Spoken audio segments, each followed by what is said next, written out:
19º dia da reflexão do livro Uma Vida com Propósito. Hoje estamos com o tema Cultivando a Comunidade.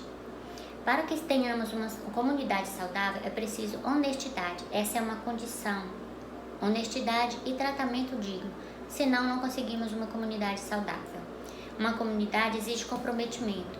Exige que tenhamos o poder de Deus na nossa vida e que tenhamos esforços para que engajemos nisso e tornemos isso possível como uma comunidade saudável, sem desavenças, sem contendas, sem fofocas. Mas manter uma comunidade saudável exige umas atitudes muito difíceis para nós tomarmos. Até nem sei se eu conseguiria, mas é algo que temos que treinar, porque temos que ser muito sinceros. Quando vemos um irmão falhando, temos o dever de chegar nele e ajudar a entender o motivo dele estar falhando, a não ser que realmente ele não queira ajuda, porque não podemos também chegar julgando, não podemos humilhar esse irmão, não podemos adverti-lo de uma forma grosseira, tem que chegar com amor. Paulo já fazia isso. As cartas que Paulo escreveu nos dão lições que até hoje nós seguimos, nos são a base para que tenhamos uma comunidade saudável e ela nos serve como se fosse uma cartilha. Então, sinceridade é a palavra que não pode faltar no meio de uma comunidade. Muitas vezes só ouvimos uma pessoa porque realmente essa pessoa é nossa amiga e sabemos que ela é sincera conosco. Por isso damos ouvido ao que ela tem a nos dizer, mesmo não gostamos de ser advertidos. Veja o que Paulo nos diz: irmãos, se alguém for surpreendido em algum pecado, vocês que são espirituais deverão restaurá-lo com mansidão. É essa palavrinha.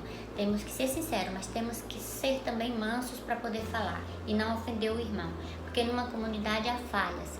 O que não podemos é ver algo errado e encobrirmos, fingirmos que não estamos vendo nada, porque isso gera uma falsa paz, uma comunidade cheia de dissimulação, e isso não agrada a Deus. Não dá para num ambiente que vemos coisas erradas, fingirmos que não estamos vendo nada, porque isso gera um ambiente fértil para fofoca. E aí começam as dissimulações, as mentiras. E quem mente para a comunidade está mentindo para si mesmo. No final das contas, as pessoas preferem a verdade do que a dissimulação. Porque quando descobrem que um tratamento era dado dissimulado, ela vai se chatear, ela vai se revoltar e vai acabar se afastando da comunidade. O zelo, o amor tem que estar acima de tudo. Embora tenhamos que chamar a atenção de alguém por algum erro que ele está cometendo, temos que fazer isso com franqueza e com amor. Eu aprendi isso a duras penas. Quando meu filho era criança, eu era muito dura com ele, porque afinal eu era pai e mãe dele ao mesmo tempo e achava que aquela firmeza toda ia servir para educá-lo, e eu estava fazendo assim, educando, dando valores para ele, só que eu estava fazendo de uma forma grosseira. Eu gritava e isso abriu feridas que, quando ele já adulto, ele vomitou isso para mim.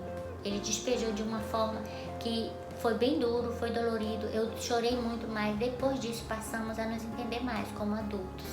Isso serve para qualquer comunidade. A Bíblia nos diz que há o tempo certo para tudo e também o modo certo de fazer. Paulo teve que advertir a igreja de Corinto por causa da imoralidade. E ele explicou, por que ele estava exortando, porque ele não poderia ignorar. Ele disse que era melhor adverti-los do que depois eles serem condenados. Pessoas que são fora da comunidade não nos dizem respeito, não é nossa responsabilidade, mas os que fazem parte da nossa comunidade, sim, são responsabilidade nossa. Mas tudo tem que ser feito com muita mansidão, porque o orgulho derruba muros, já a humildade constrói pontes. Deus se opõe ao orgulho, à arrogância, mas Ele dá graça aos humildes. E como podemos ser humildes? Podemos ser humildes admitindo as nossas fraquezas, sendo paciente com as fraquezas do outro, estando aberto a receber advertências e pondo os outros em evidência.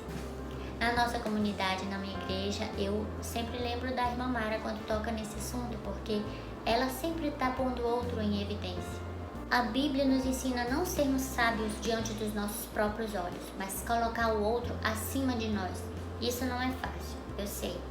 Somos humanos e nós temos, de vez em quando, sentimos orgulho e é difícil colocar o outro acima de você. Mas nós devemos cuidar mais dos interesses dos outros. Esquecer um pouco nossos interesses, nosso egoísmo. Cuidar mais do outro. Não é fácil, realmente, mas a prática leva à perfeição. E não é pensar menos em si mesmo. É pensar menos de si mesmo. Para termos uma comunidade saudável, também é necessário praticarmos a cortesia. Muitas vezes tem alguém no meio da comunidade que dá muito trabalho, mas se não soubermos de onde essa pessoa veio, o caminho que ela trilhou, quão difícil foi para ela, por que ela é daquela forma, o que ela vivenciou até chegar a fazer parte de uma comunidade que é membro tanto quanto você. Uma pessoa assim, que dá trabalho dentro de uma comunidade, ela se beneficia, mas também nós nos beneficiamos com ela, porque é uma oportunidade de nós crescermos, de provar que somos mesmo capazes de sermos solidários uns com os outros, de sermos capazes de estender a mão quando necessário e de termos paciência de ouvir. Às vezes a pessoa está ferida emocionalmente, ela está precisando apenas de uma atenção. É como numa família. Uma mãe não quer um filho só porque ele seja bonito ou talentoso ou mais esperto. Ela quer todos os filhos, ela ama a todos. Outro segredo para a prática da cortesia é não subestimar o medo do outro. Não é porque eu não tenho medo do escuro que o outro não vai ter. Às vezes ele tem fobia do escuro e eu preciso entender isso. Uma comunidade exige sigilo. Temos que ouvir ali e ficar ali, porque somos irmãos e queremos ajudar uns aos outros e não fazer fofoca com o problema do outro. Eu tive muito receio em me abrir no meio do meu grupo porque eu ainda não conhecia o grupo da minha igreja. Fazia reuniões, eu ouvia os problemas dos outros, mas eu não conseguia me abrir. Até um dia eu comecei a falar, porque eu vi que eu podia confiar no grupo. Mas eu vejo que tem situações de grupos, às vezes no círculo de oração de determinadas igrejas, que a gente fica sabendo da vida do outro sem nem a gente conhecer direito essa pessoa. Porque o irmão que estava lá no grupo ouviu o problema do outro e saiu espalhando. Tem pessoas que usam até a própria desculpa de pedir oração pelo problema do outro, quando o outro nem mesmo está presente, para dizer: irmãos, vamos orar para o fulano porque ele teve problema na família dele, acabou que a mulher traiu ele, acabou fazendo fofoca. Em vez de abençoar o irmão, você está destruindo uma confiança que era para ter no meio da comunidade. Viver em comunidade também exige constância. Às vezes a gente não está nem com vontade de ir para a reunião, mas devemos ir porque é importante. Os encontros, as frequências das reuniões é que nos tornam mais próximos uns dos outros, nos tornamos mais íntimos uns dos outros. Sem comunhão, o ser humano não consegue viver. E viver em comunhão saudável é difícil, mas é possível. Comunhão requer investimento e tempo. E as ferramentas para que tenhamos uma comunhão saudável são autenticidade, reciprocidade, misericórdia, sinceridade, humildade, cortesia, sigilo e constância. Ficamos por aqui hoje com o tema Comunidade exige comprometimento. E o nosso versículo é: nós compreendemos o que é amor quando descobrimos que Cristo deu a sua vida por nós. Significa que temos de dar a nossa vida pelos outros crentes. 1 João 3,16. E uma pergunta para meditação: como posso hoje ajudar a criar as características de uma comunidade verdadeira em meu grupo pequeno e em minha igreja? Fiquem com Deus.